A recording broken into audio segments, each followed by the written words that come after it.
Well, good afternoon, everyone. My name is Carl Hunnell. I'm the city editor here at Richland Source, currently located in our IdeaWorks podcast studio for what I think is going to be a really interesting conversation. I'm joined today by John Moser, professor of history at Ashland University and also the chair of the university's Master of American History and Government program. How are you, John? Doing very well, Carl. How are you? I'm doing well. Thank you for taking time to be with us here today. I wanted to do this. My primary focus at Richland Source is local government and politics, but there are sometimes things happening around the country that I think are worth discussing and exploring. So that's what we're going to do today. Let me give some general housekeeping information. This conversation is going to last about an hour. We'll be done by 1 o'clock. We may be done a few minutes before, but that's kind of the game plan. Brittany Schock, the Richland Source engagement and solutions editor, is here. She's helping produce this whole thing because, quite frankly, this is technology that goes far beyond my abilities. So she tells me what button to click, and I click that button. She'll be keeping an eye on any questions or comments that you may have as we go through. If you look at the bottom of your screen, there's a place to ask a question and make comments and things like that, and you're certainly more than welcome to do so. So please plan to participate as we go along. So let's get into this. Why are we here today? We are here today because the President of the United States announced a few days ago that he might consider sending active duty U.S. military troops into American cities to quell protests that at times have turned violent in response to the killing of a black man named George Floyd by Minneapolis police a couple of weeks ago now. I watched the president say those words, John, and I was startled, quite frankly. I know little about that kind of presidential power and authority. I did do some quick research, and I found presidents have indeed done this in the past, including 8 times in my lifetime. So I wanted to know more about this power and authority. I've had people asking me questions. So I said, if anybody knows this stuff, it's John. He's a really smart guy, especially when it comes to American history. So I'm glad you're here to discuss it. But before we dive into that, John, give our viewers a little bit of information about your educational, professional background, just so they have an idea of where you're coming from on this. I attended Ohio University. I see you're wearing your OU Bobcats sweater there. I was there in the late 80s. Afterward, I went to the University of Illinois at Urbana-Champaign, where I received my master's and PhD. I have taught at George Mason University, the University of Georgia, and Ashland, where I have been since 2001. Doesn't seem that long, but it has been. I'm kind of all over the map in terms of specializations. I teach U.S. history. I teach European history. I also teach the history of modern East Asia. But a lot of what I do is military and diplomatic history. So this generally falls into my wheelhouse. All right. Now, I know that you've written some books about history, and you're also now creating kind of historical role-playing games. Talk a little bit about that, books you've written or games that you're starting to create now. Yeah, I've written four books. I've edited a couple others. The most recent book was 2015. That was called The Global Great Depression and the Coming of World War II, sort of a global history of the economic crisis and how that contributed to and shaped the war. And then I am the author of 3 games as part of the Reacting to the Past series. 2 of those were just published last month. One on the July crisis of 1914, one on the other on the Yalta Conference of 1945. And I have a 3rd game that should be coming out this fall on set in Japan, dealing with the events leading up to the attack on Pearl Harbor. Well, very good. All right, so the crux of the conversation. Let's start out with the primary question. Do presidents have the right to send active duty U.S. military troops into American cities and neighborhoods? They do under certain circumstances, and this is a question that goes back almost as far as the history of the Republic goes back. Because at first, the possibility of it first came up in the Militia Act of 1792. You have to remember, at this time, the United States didn't have much in the way of an army, virtually none at all, and we didn't have modern police forces either. So what happens if there is a foreign invasion or there is domestic unrest?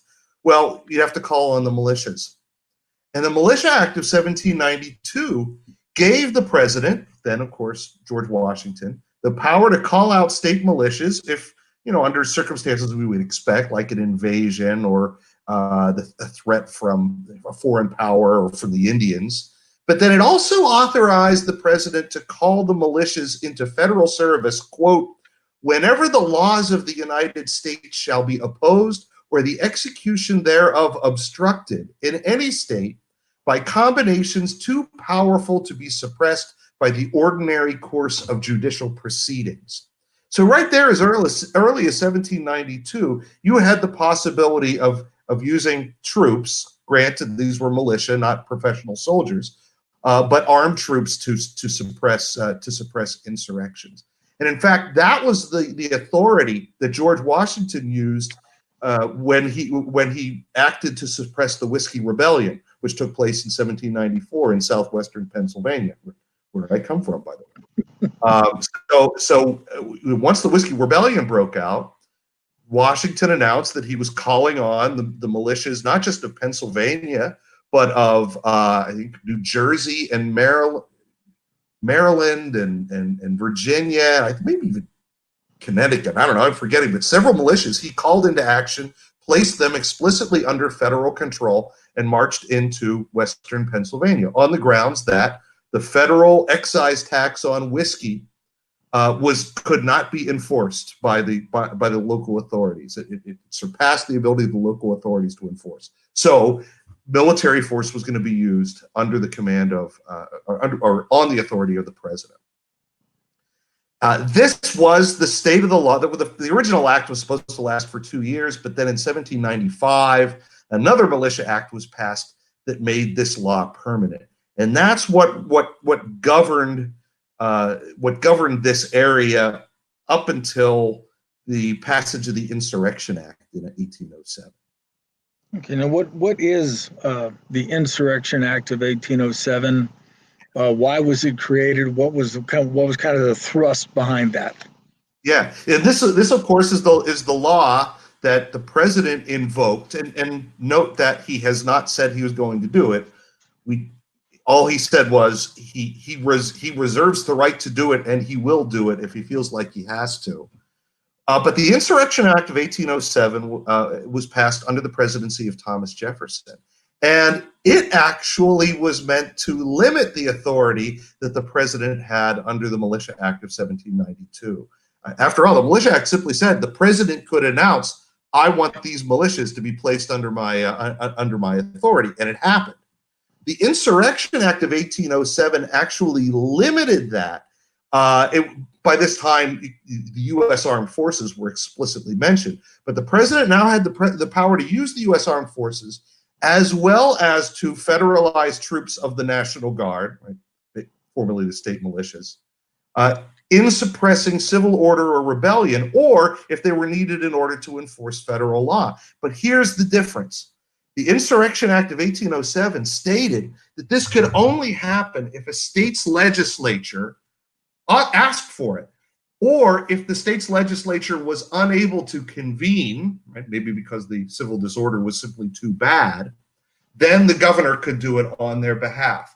But the federal government had to be invited to intervene. So in fact, look, if you compare this to the Militia Act, you can see how it's kind of natural that Thomas Jefferson, who's kind of a states' rights guy, is willing to get behind this law that limits the power of the presidency to use federal troops within the states.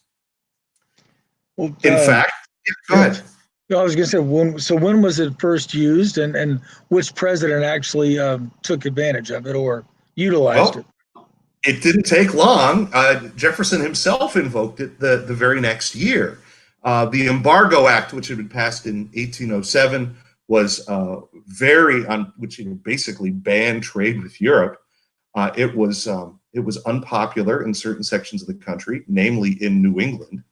And Thomas Jefferson sent federal troops to Vermont at the invitation of the legislature to enforce that act. And it wasn't used again until the presidency of Andrew Jackson. Andrew Jackson invoked it twice. The Nat Turner slave rebellion in Norfolk, Virginia, and then again there was unrest by canal workers in Williamsport, Maryland, and he used federal troops to suppress that. All of this was done under the act as it was originally passed. Of course, it was amended later on. I was just going to ask you about that. Has it been amended since then? Obviously, if it's been changed somewhat, if the current president's threatening to use it, because I haven't heard any single state ask him for it yet. So how has it been amended? Right. Yeah. So in 1861, it's amended to allow the president to send armed forces into a state without the authorization of the state's government. In fact, even against the express wishes of the state government. And those of you who know a little about 19th century American history might know why that was passed, right? This was right before, or this was the Civil War was just starting. So this gave President Lincoln the authority to send federal troops into the states of, here's the Southerners regarded the Confederacy as a sovereign state. But Lincoln was determined that this was not going to be regarded as a foreign war, that these were states in rebellion. But in order to be able to send troops into those states, the act had to be amended. So in the case of, quote, rebellion against the authority of the United States, unquote, the president was authorized to send troops into those states.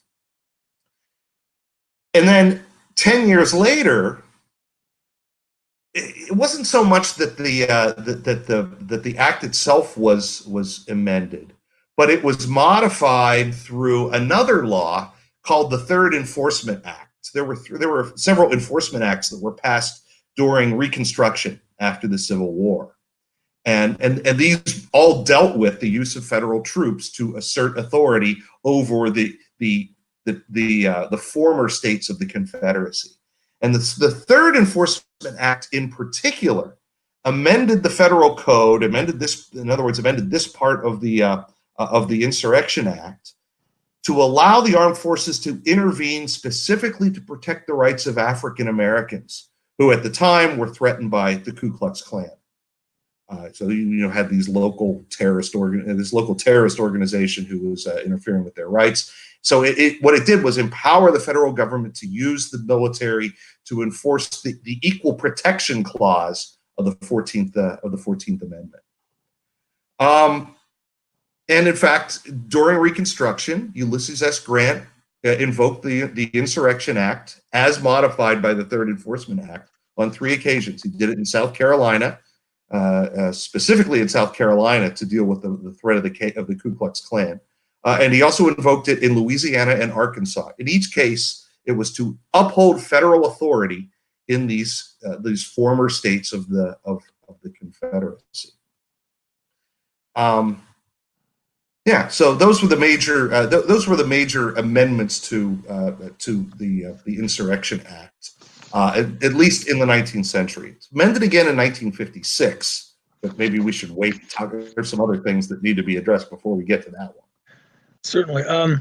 So between the use of Grant and the time we get later on, what other presidents, what are some other, well, let me ask one other question.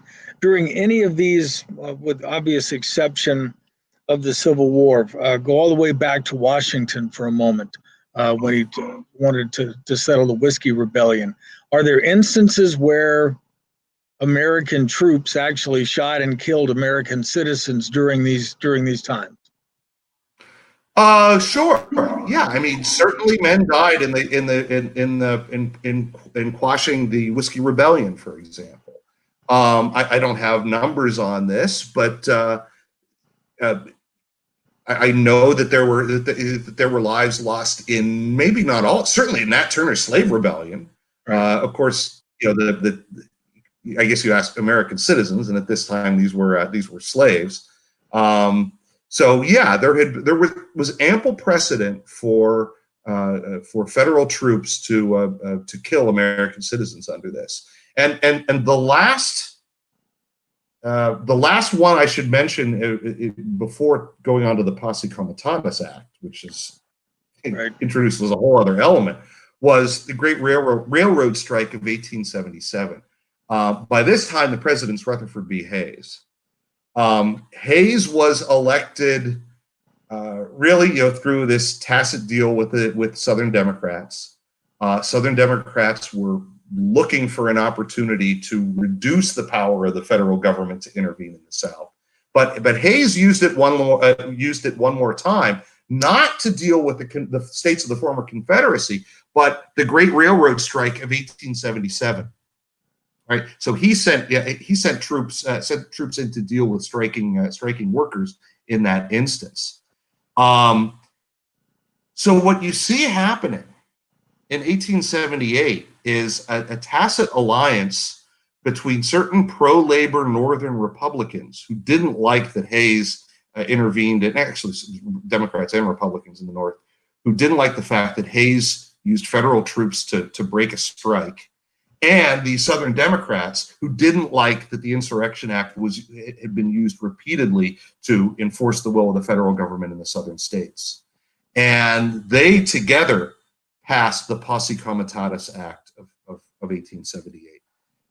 And it's very simple. It says this: whoever, except in cases and under circumstances expressly authorized by the Constitution or Act of Congress, willfully uses any part of the army as a posse comitatus, right? In other words, to enforce the law, or otherwise to execute the laws, shall be fined under this title or imprisoned not more than 2 years or both.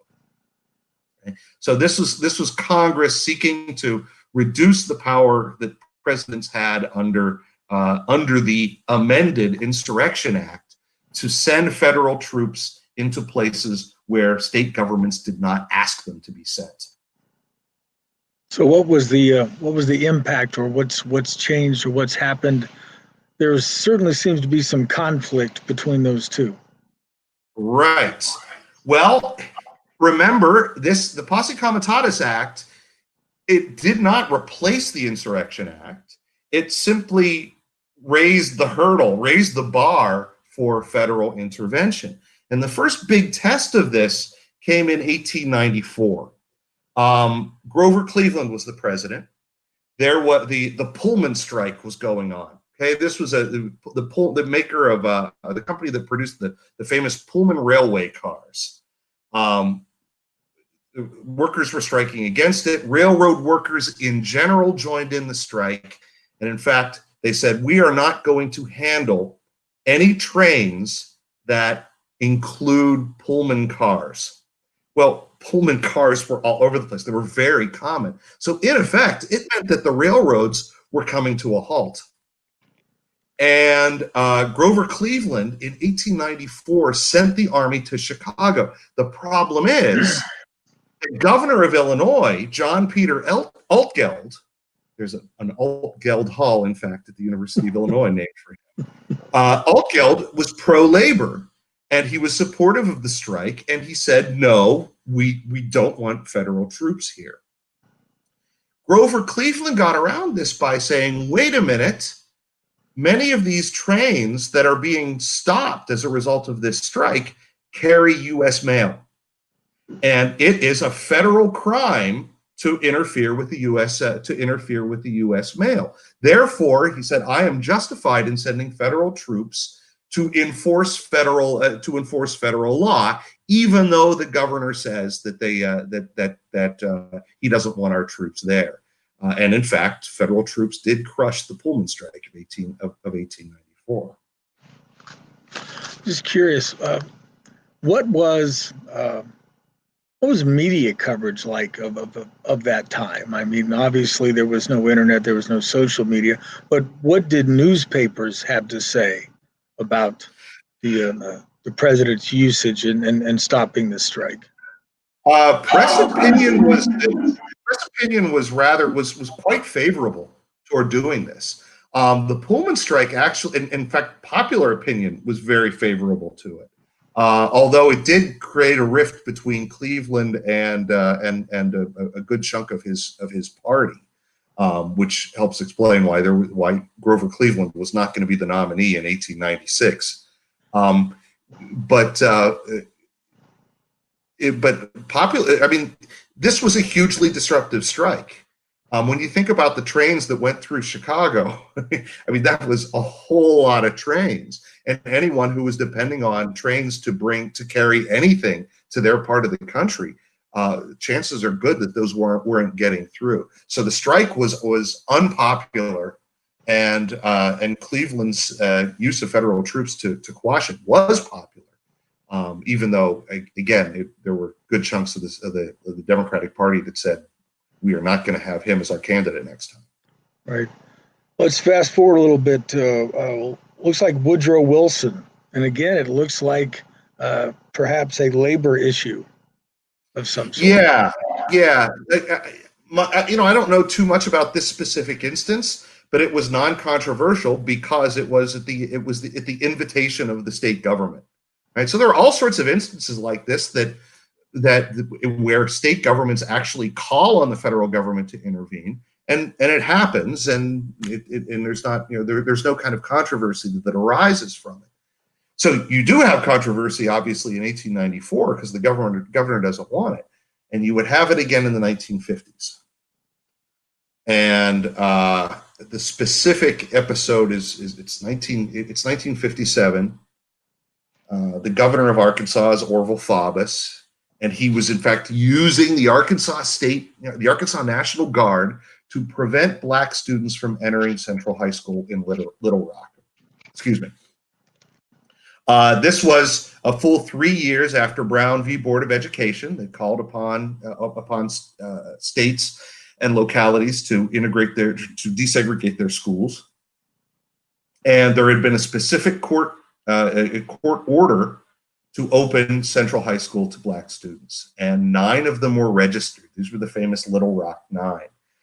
Governor Faubus, in direct violation of that order, stopped them from coming into the school. And the president at the time was Dwight Eisenhower. Eisenhower, like Cleveland before him, had to deal with a situation where the state didn't want him there. Right, the state legislature was not going to call for federal troops. Lord knows Orville Faubus was not going to call for federal troops. But Eisenhower reasoned that this is an extension of Brown v. Board of Education. Right, that is basically federal law. Therefore, he invoked the Insurrection Act to send the men from the 101st Airborne Division to protect the Little Rock 9. He also federalized the Arkansas National Guard and ordered them to stand down. There was not bloodshed involved in this one. I mean, I was going to ask you. Yeah. I was going to ask you what happened to the National Guard in Arkansas in that case, but Eisenhower clearly took care of that by saying you're now federal troops. So yeah. I mean, I probably shouldn't go so far as to say no bloodshed. I mean, there was some minor incidents, but no one was going to shoot at the 101st Airborne. And by the way, this precedent of using using federal troops to enforce segregation laws that would be used under John Kennedy. In September of 1963 to enforce desegregation of schools in Alabama. He also used the act a year earlier to deal with riots at the University of Mississippi. Again, connected to the admission of black students. So, yes. Yeah. So we've reached the era of my lifetime, at least for the Old Miss riots in '62. I was born in '61, but what happened when in Alabama when Kennedy sent troops to Alabama? What was going on there? Well, it was. This was when Governor George Wallace was swearing, segregation now, segregation forever, and swearing that he wasn't going to let any black students attend schools in Alabama. So this was seen as again a challenge to federal authority and the sentiment. Okay. Not much more to it than that. Now, Lyndon Johnson got used it several times, or at least four that I can think of in the 60s. What can you tell us about those instances? Yeah, these are very different because in the later part of the decade, you saw the occurrence of violence in several major U.S. cities, and these were real riots. They were racially motivated. The first big one it was in Detroit in 1967, but there were also ones in Washington D.C. and Baltimore and Chicago. The later ones were associated with the assassination of Martin Luther King Jr. So in these cases, these cases were very different from those that faced Eisenhower or Kennedy, because remember, Eisenhower and Kennedy were doing something that the legislatures and governors of these particular states opposed. But in the case of Detroit and Baltimore and Chicago, Washington D.C. is a different story. Remember, Washington D.C. is basically under federal jurisdiction. There are federal troops right now in Washington dealing with rioting, but so the Insurrection Act there doesn't really apply. But in Detroit, Baltimore, and Chicago, each time you had the governors and the legislatures of those states saying, "We need federal assistance in dealing with these riots." Now, did he cite the Insurrection Act when he did those things?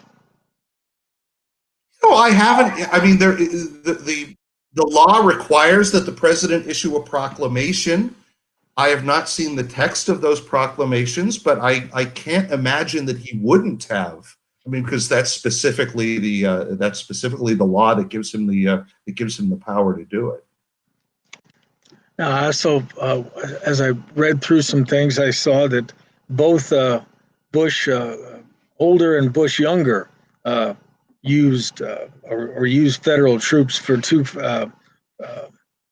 far different cases, one after a hurricane and the other after the beating of Rodney King in L.A.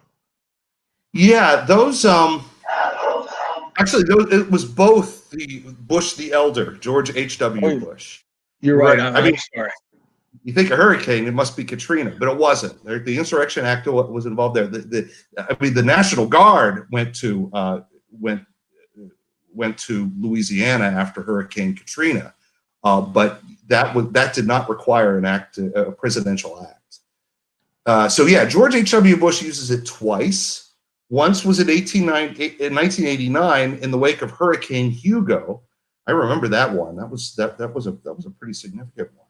But it's not in the continental United States, but rather in the U.S. Virgin Islands. And again, it was at the request of the local government.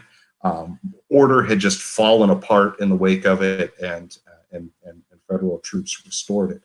Yeah, and the second time was in the aftermath of the trial in which the police who beat Rodney King, when they were exonerated, where they were found not guilty.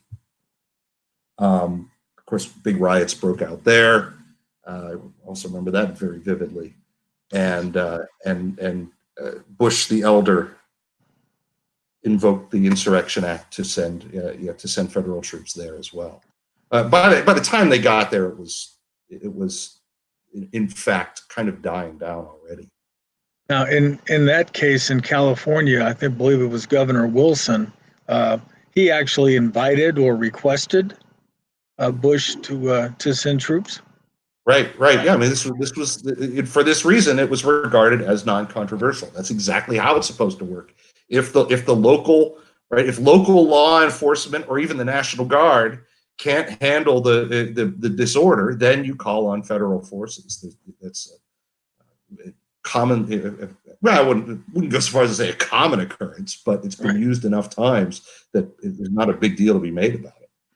You know, one of the stories I read, we were talking about it earlier, during that time points out potential issues during these times. There was a Los Angeles police officer who was approaching a house, and someone inside the house opened fire with a shotgun and was loaded with birdshot. And the officer turned, and at that time there were Marines who were from Camp Pendleton, and he turned to the Marines behind him and said, "Hey, cover me." And to his mind of thinking, cover me means point your guns at the house and let's try to calm this down. To the Marines, cover me meant open fire. So according to the story, about 200 rounds were discharged into the house. Thankfully, no one was struck, no one was injured, no one was hurt. But communications between civil law enforcement and, for example, even a state National Guard are different. And that changes again when you're bringing in a higher force. I don't know if this is a good history question or not, but as someone who's obviously studied and written about wars, how important is that communication, lines of communication, when you're going to involve different levels of law enforcement? Yeah, this is a critically important point, and why it's always dangerous, even if it is necessary at times to use federal troops to deal with domestic disorder. It's always dangerous because they're trained for entirely different missions. The U.S. Armed Forces are not designed with for dealing with American citizens. They're used to dealing with foreign enemies, and the rules are very different. And yeah, even communication, using the word "cover me" in one context for police or even National Guard is going to mean something very different to combat troops. And this is where the question of the militarization of police really comes into play. I mean, we've always drawn this distinction between police, the duties of police, and the duties of armed forces. But one of the things, and it's not new. I mean, it arguably goes back to the early 20th century, if not even before that. To the extent that police start using weapons that are associated with the armed forces, and to the extent that training begins to change so that they start to behave more like members of the armed forces, then you can have a very dangerous situation. We've all seen armored cars rolling, belonging to local police departments. So even the very presence of those things can be dangerous even if they might be necessary on occasion.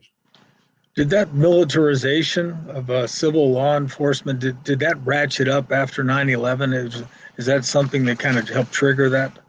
Yeah, it absolutely did. Although you can find other turning points as well. Certainly, the war on drugs was a major turning point in the direction of police using military tactics. Even before that, the 1920s, of prohibition.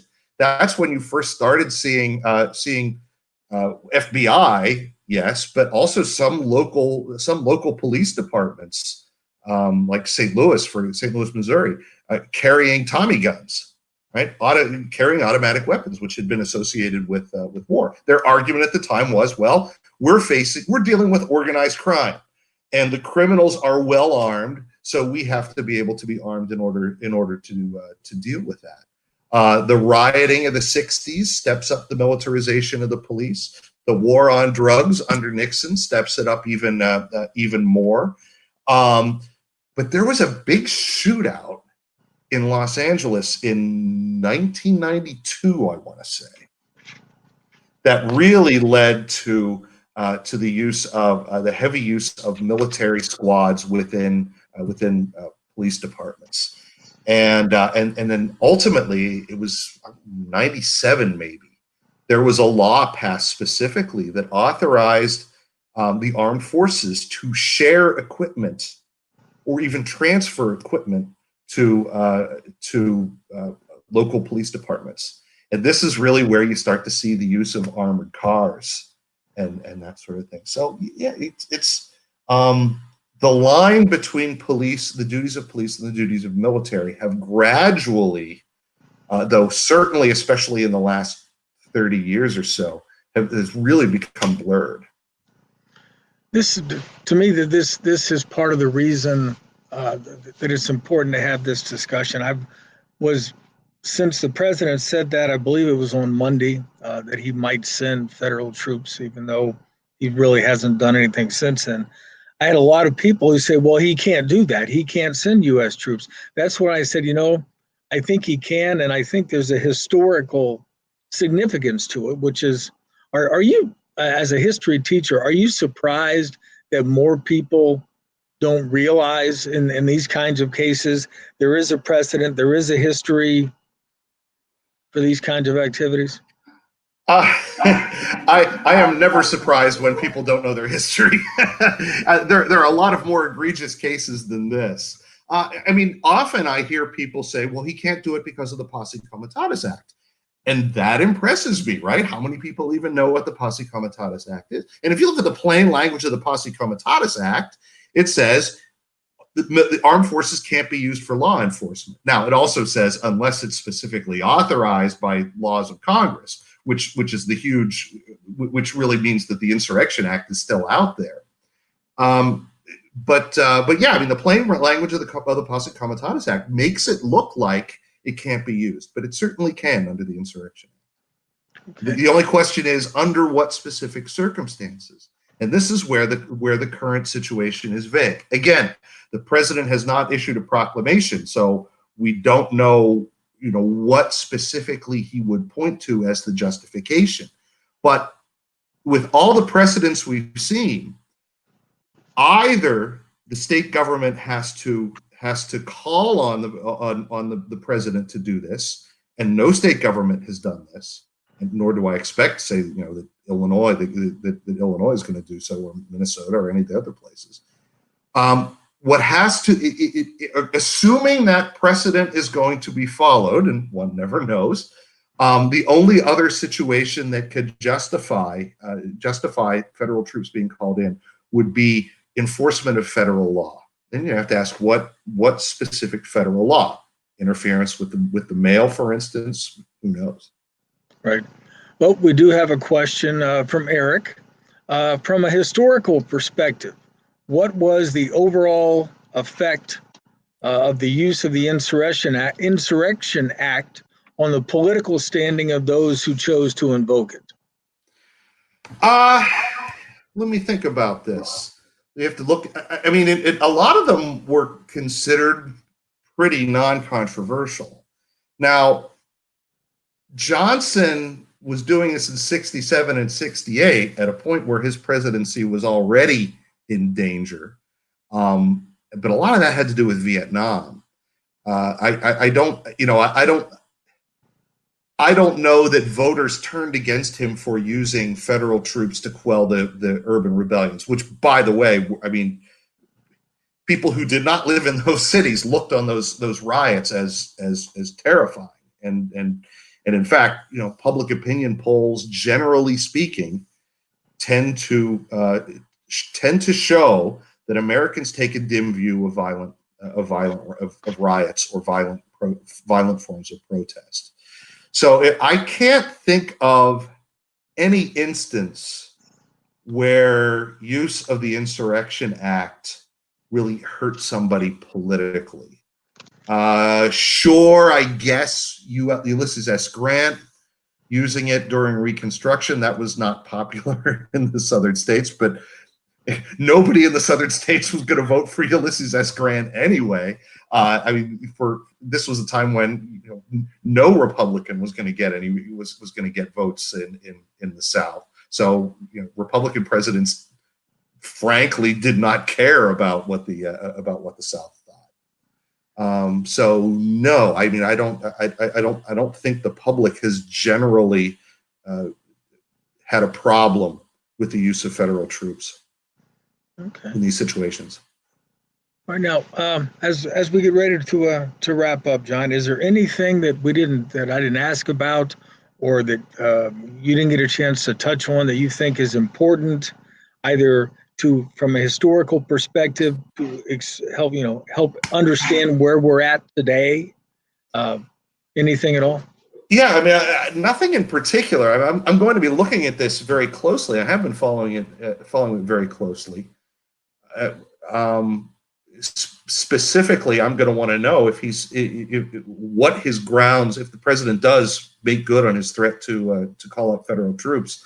I'd be very interested in seeing on what grounds he does it, whether he's going to break with precedent or whether he's going to find some federal law that is not being enforced because of the riots.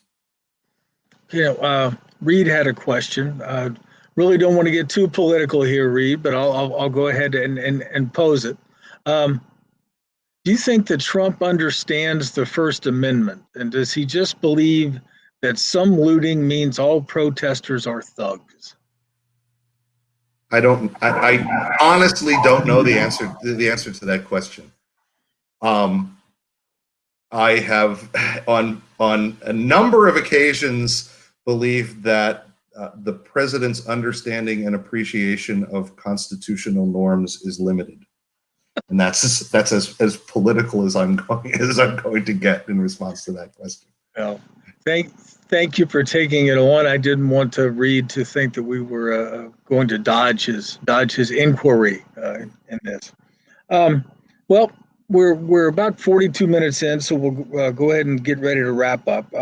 John, first of all, thanks again for joining us today, and you helped shed a great deal of light, historical light, on a topic that I think many of us may not have understood as well as we do now.